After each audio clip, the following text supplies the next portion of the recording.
Hey y'all, it's Sabrina coming to you with my review for Blindspot Season 1, Episode 12.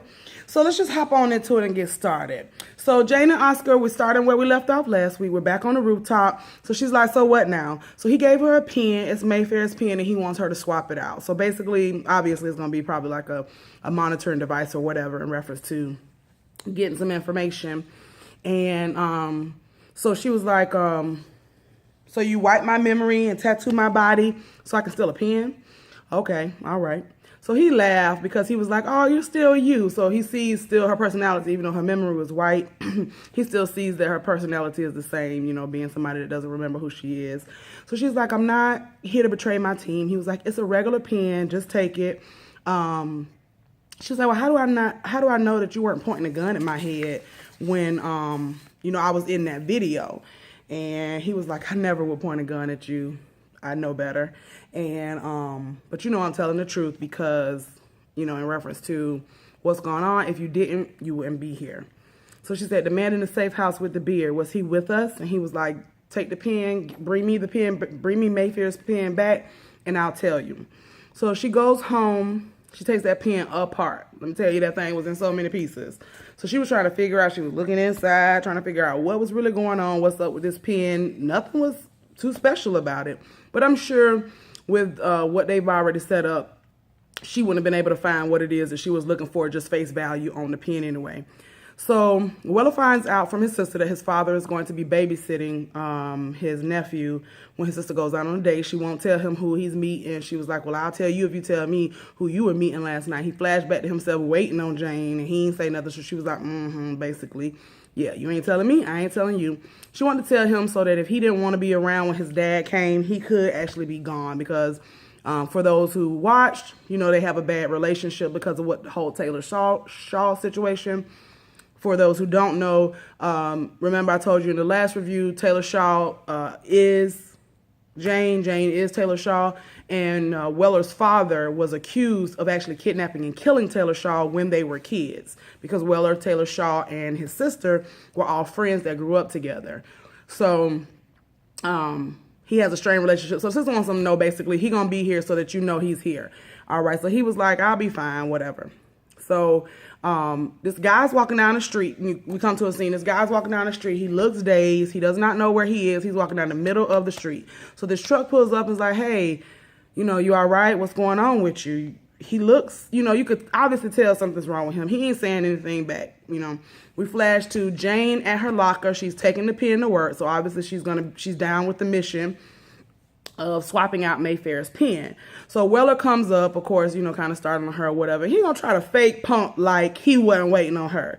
Child, talking about, I'm sorry about last night. I should have told you that I wasn't coming. Lies, lies, lies. No, you was on that park bench waiting for that lady. But anyway, told her they need to keep it professional. We don't want it to get complicated. She agreed from it being awkward, which she flashed to her own self at another meeting, you know, and that they had kissed, you know, a while back or whatever.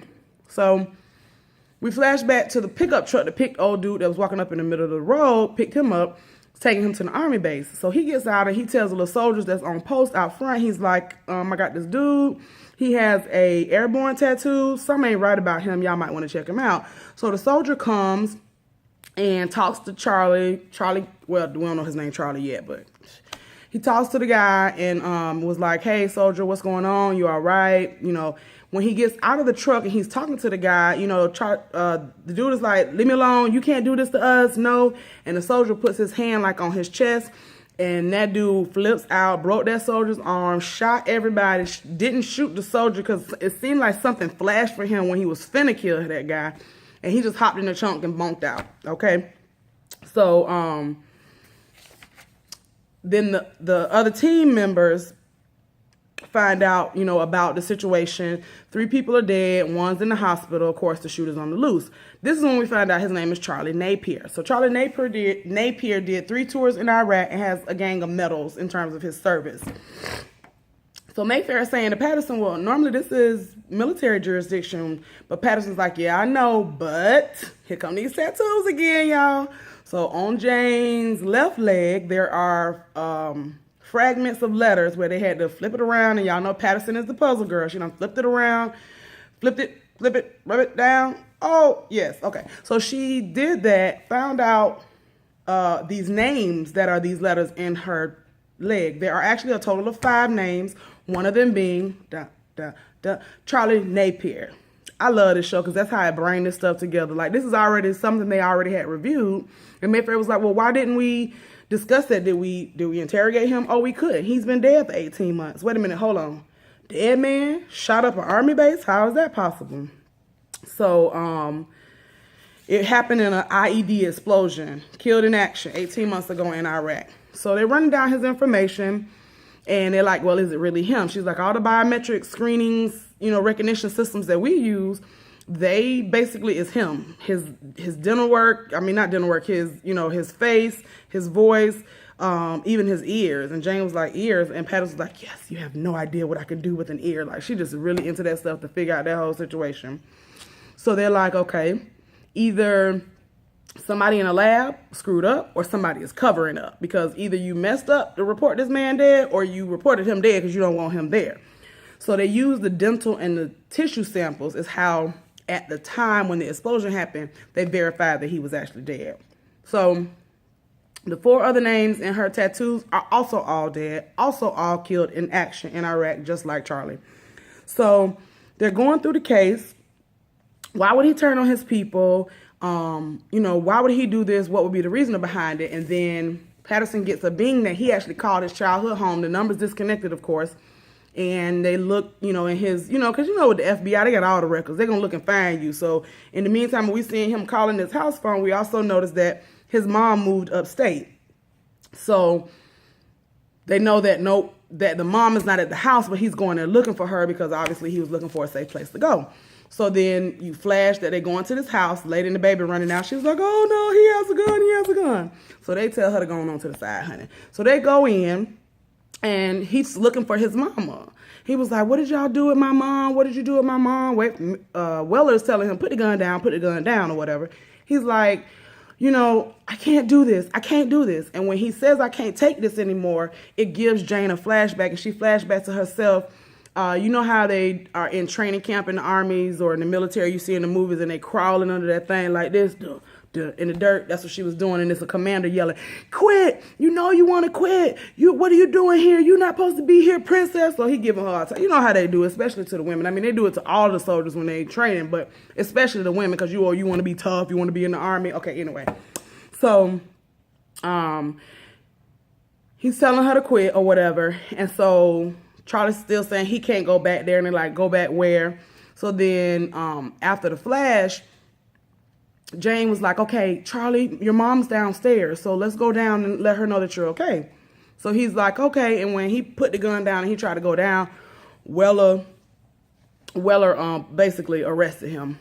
So they take him to interrogation. He don't remember anything, where he's been. He don't know for the past 18 months where he's been. But he's like, so what do you remember? He's like, I remember the dungeon. I remember flames. He was like, I was in hell being tortured by the devil. And Jane asked him, who is the devil? What does the devil look like? And he was like, I'm not telling you anything. You lied to me. He was just like a little child. He was kind of upset because she had told him he was going to see his mama. And he didn't. Excuse me. So he didn't want to tell Jane nothing. And Weller's basically like, look, you're going to have to help us. You need to remember.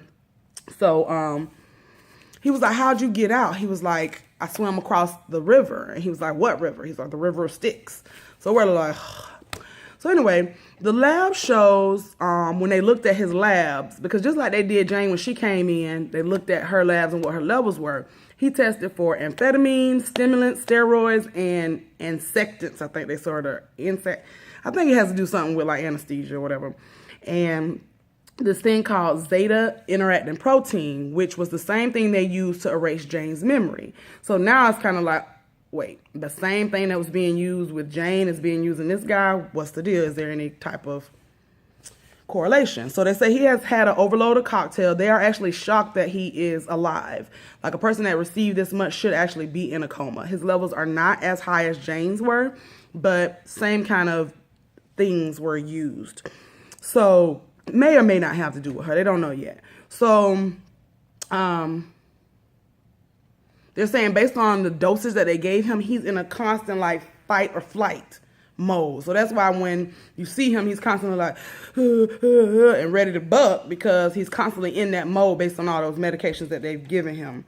So, they say that the military is known for this type of research, and I believe it. I mean, it's too many people in the world, and we don't know what the military got doing. They got hiding places and stuff like that. So in real life, I believe this, but in the show, they say the military is known for this type of research, and we wouldn't really know it if they ever do. Jane tells them, hey, familiar things bring flashes of memories back to me. So maybe if we get his mom, he may remember. So they have the mom come into the interrogation room. She's real upset. Oh, they told me you was dead. I miss you. I love you. What happened? How'd you get out? He was like, I'm sorry, Mom. He was like, I was in hell. And then I saw the face of God, and he told me to come home to you. And she was all crying. And it was kind of sad because, 18 months, they done told you that your child dead, and now, boom, here he is. And now, something like that, for him to say, I saw God and he told me to come to you, that, that's deep. So Jane asked Weller, while they're letting they're watching him talk to his mom, Jane asked Weller, why haven't you forgiven your father in reference to the Taylor Shaw situation? She's like, basically because now he didn't do it. You know that you were wrong about how you felt about him. Why are you still mad at him? And he was like, well, it wasn't, that one night, me being wrong about that does not basically negate that he was a horrible father. He was a drunk. He was distant. And, that's not going to clear up that because he was right in that situation, it's not going to right all his other wrongs, basically. It doesn't change anything. And then James was like, well, he's sick, right? So basically, like, your dad's sick. Yes, you're mad at him, but you need to go ahead and, be trying to forgive him or whatever. So Patterson, always working on the case, she cross-references the other soldiers, and Mayfair is asking her about why didn't you take, I thought you said you was going to take a leave of absence. She was like, yeah, but it just seems like everything keeps coming up. I was going to take it, and the whole thing with the plane situation came up. I was going to take it, and now this situation has come up, and that stuff just seems more important than anything else of me sitting at home on a leave of absence. And Mayfair was like, well, I understand that.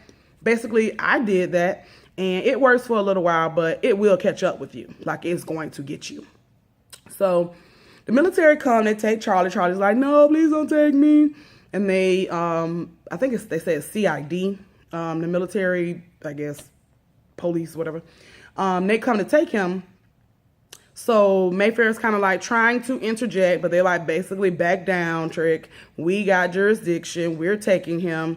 He shot up Army land. He shot Army people. He is Army. He belongs to us. Take it up with my boss. So Jane was like, you gonna just let them take him? And she was like, they have jurisdiction. She just still standing there, and Mayfair was like, back down. And so Jane had to move out of the way or whatever, and they took Charlie. So Patterson actually ended up finding the link between finding the link between Charlie and the other soldiers that were killed, which is that this private contracted company who comes in during military times, I guess, to not clean up the soldiers, but to get the soldiers off the ground. They have been the first responders on every single last, I guess, when you get the autopsy report or the report, they were the first responders. It's this company called Northlake. They had to actually do some digging because it was paid from like different companies. Each soldier's situation in terms of paying Northlake for that service was paid by a different company, which ended up filtering down when you kind of dug into it. It ended up being Northlake. You know how they do. They try to hide it in other companies so you can't find them, right? So they would be the first ones on site. Probably it's going to be hours before the actual military medical team gets there. So they would have had plenty of time to falsify records, steal these bodies, and hide them where they need to be. And would use the stuff that they're researching. They're going to sell this to the military to make better soldiers is basically what it's doing. They say that the military is known for that type of research to make better soldiers. And that's what the whole concoction or the cocktail that's being given is, to make a actual type of military do to get out there and really, really fight. It would change military combat. So Charlie is in a truck being taken back. So like one of the big military trucks, look like the money truck, look like a Loomis truck. Anyway, some people must have put some strips down. That truck runs over these spikes, busts the tires. They blow the doors off, and these men in mask and gear take Charlie. He's like, where are you taking me? Where are you taking me? He don't want to go. Charlie don't know what's going on, child. So they shoot all the other men that's in the truck. So all of those CID agents, these are the CID people that came and got him from the FBI location. So all of them are dead. Charlie's missing. So they're saying they need to track down the experiment site. So they're triangulating locations. So, you know, Patterson is bad on that computer. I tell y'all, she find them tricks and tips and all that stuff that needs to be. So they're triangulating the locations of where they originally found him on the base, in that truck. When he last had drugs, they're doing all of that timing. The gunman who came and got him had left oil residue. See, let me tell you something. People, when y'all commit crimes, you got to be clean, because you step in some oil in a parking space and they got you. This man had oil on the residue of his oil residue on the bottom of his shoe, which in New York, they're not using this particular oil anymore. They stopped using it back like 10 years ago or something like that. I think Patterson said the timing was like back in 2004. So it would be uncommon for this to just be on everyone's foot. So then only 5 locations within the radius that they're checking in have boilers that will require this oil. So we flash to a location where we see people shredding documents, and then we see men laid out in the bed, passed out, and we see Charlie being drugged back in, like he tied up and all of that, and these men are dragging him back in. So the doctor says, Charlie, we missed you. Don't worry, we're leaving soon, and all of this will be over before you know it. She looks very conniving. She looks like a hot mess. So the team is racing to these sites, and Zapata has a thought. She was like, Charlie said he saw the face of God. So she knows, you know, they know that general area. You know, FBI, they got to be into everything. They know all of this. They done been to other crime scenes. So she was like, 912 Division Avenue. So Reed was like, the Church of the Face of God is at 912 Division Avenue. She was like, kind of. So they go, it's a church. And in the glass stained little panel, like above the church doors, you see Christ. So the building across the street is one of the buildings that's in their list. So boom, boom, boom, pow.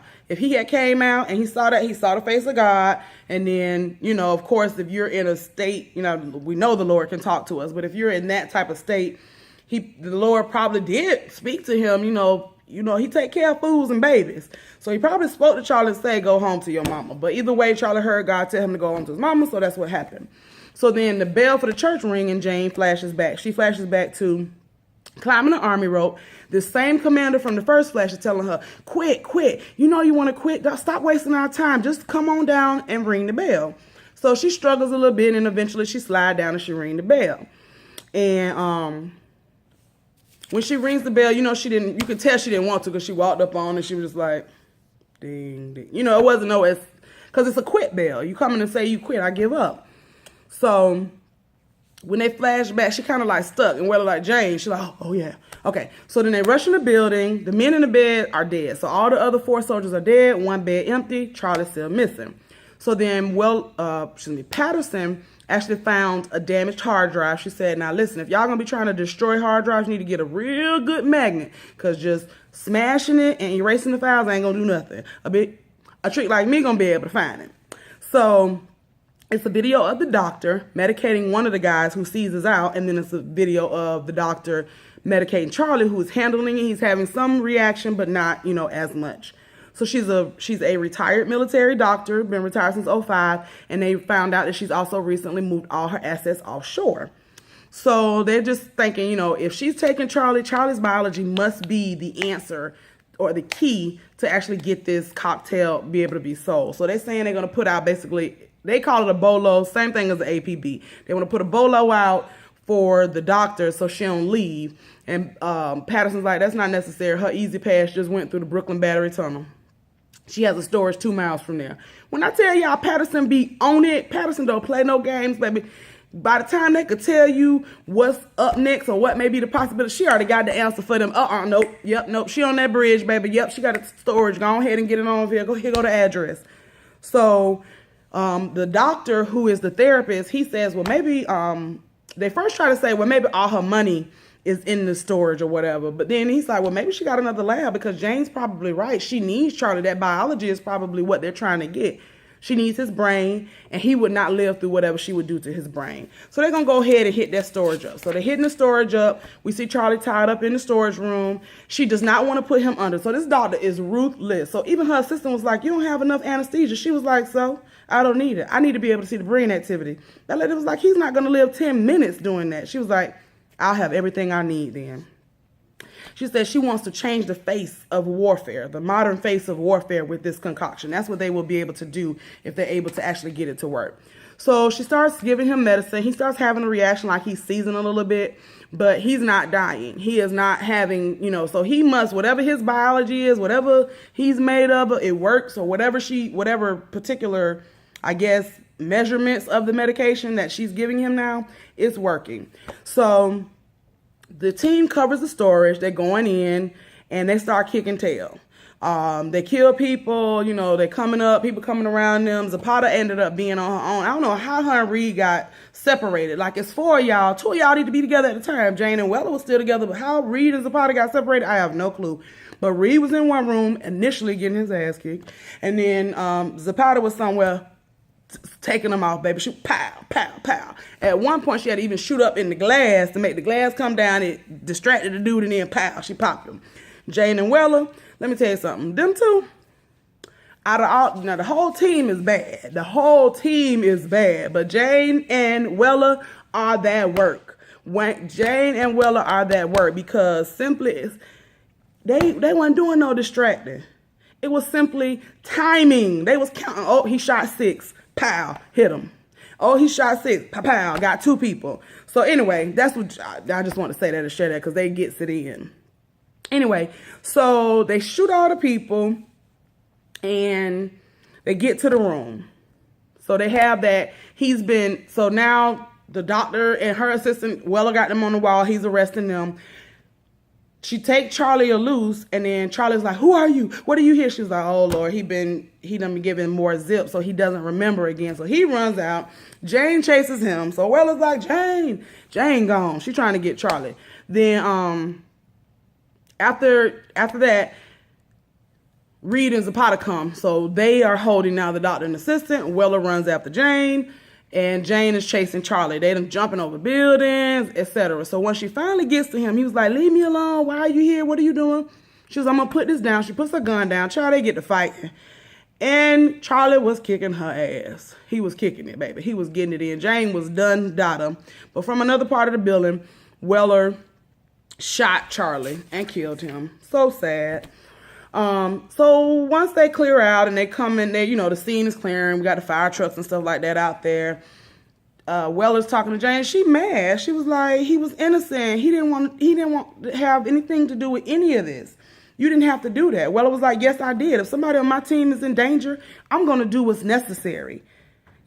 She was like, things are more complicated than that. He was like, no, it's good guys and it's bad guys. In this line of work, it ain't complicated. That is what it is, boo. So he told her to get checked out. And then we see a flash of her speaking with the commander, basically like after she rung the bell. And she was like, you have no idea how hard it was for me to ring that bell. And he told her, you played your part well. Now your work begins. Welcome to Orion. When he says that to her, now, and when she's having that flash of the commander saying, welcome to Orion, she flashes again to the dude Casey. So if you have not watched the season 1 episodes 1 through 10, go back and catch those. So there was this guy in one of the cases, they found him. His name was Casey. He was dying. She said, who am I? And he said, Orion. You are Orion. Then they go to another flash when she was captured by the CIA agent who is now dead, that Oscar shot. She said, tell me what you know about Orion. He was shocked as I don't know what. He was like, what did you just say? Because he was getting ready to kill her. Not because of that, but he was getting ready to kill her, period, because she obviously knows something that he knew in reference to this whole thing. So after that's done, with that flashback regarding Orion, she's in Mayfair's office, and Mayfair basically checked her like, look, when the CID was here, how dare you question me in front of them? How you challenging me in front of them?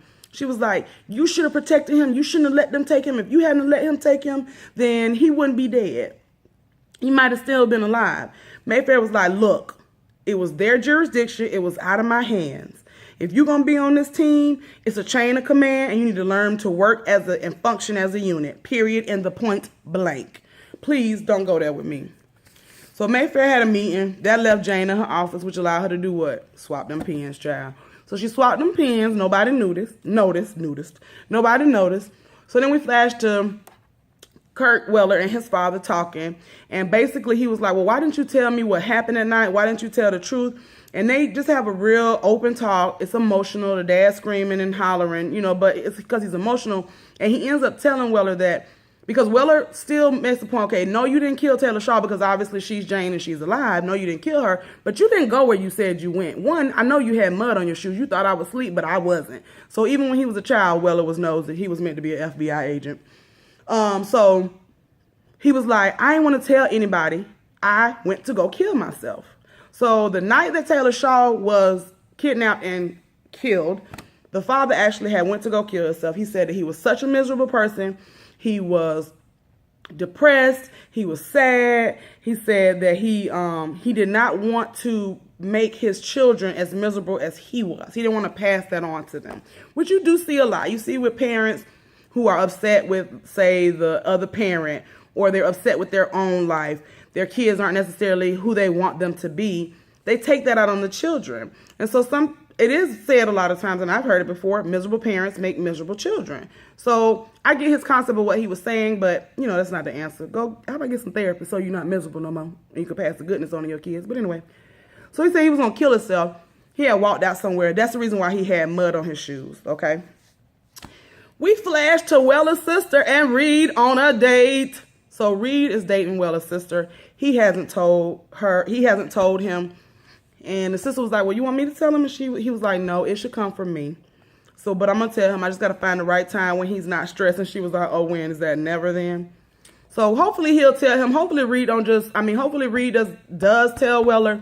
And hopefully Weller does not find out before Reed has that opportunity to tell him. Because I don't think that's going to be nice. Because Weller, even though he's a cool dude, he can be a bit of an asshole in terms of if he found out that Reed was dating his sister behind his back, he going to really feel some kind of way about that. Anyway, Jane meets Oscar on the roof. She gives him the pen, and she's like, well, how do you know it's really her pen? He was like, I know it is. Good work. And she said, I know why you made me do this. It was a test of my loyalty. I held up my end. Now it's time for you to give me some answers. Was the bearded man with us? Yes, he was with us. She asked, who shot the bearded man? He said, ask me another question. When the bearded man told me not to trust them, was he talking about the FBI? He said yes. So she said the zip that was given to the other one that was given to me, did we have something to do with that in terms of those other soldiers and stuff? And he was like, no, we didn't. We found out about their research. We disapproved, but we saw an application that was useful. So I think that they stole that zip idea from them other people from what he said. He said, we saw an application that was useful. So I don't think that they realized the memory loss part, and I think that they used that and stole that from those other research people. Anyway, so the next question she asked him is, what's Orion? And he said, you got enough. And she was like, no, I don't have enough. This is not a game to me. You gonna tell me. What is Orion? He said, Orion is where you died. And it went off. I'm telling y'all, Blindspot is getting good. Blindspot is getting good. Number one, I think this is just a tip of an iceberg. If we got this whole company over here doing these experiments with these type of military people, and they're saying that they found that application useful, and Jane is her memory is wiped, and it's the same medication, etc., something gonna come of that. But this definitely was a good episode. I really enjoyed it. I really thank you all for watching. Please share, like, and subscribe to my page. I am going to start doing some storytime videos. I'm going to try to incorporate like a medley of reviews of stuff that I'm watching. So like The People versus OJ, maybe The Haves and Have-Nots, possibly American Crime, Shades of Blue. Those are just shows that I watch that I am not reviewing. I wanted to get Quantico and Blindspot because they were, the seasons were coming back, so we can start fresh. You can catch up on the other episodes, basically on your off time. I am going to just do some other things. So look for those to come. Please subscribe. I appreciate everybody's support. I love you much. It is Sabrina, aka Thick Madam 7030. You can find me on all my social medias under that name, except for my Snapchat. I'm Breezy F 7030. Much love. Peace.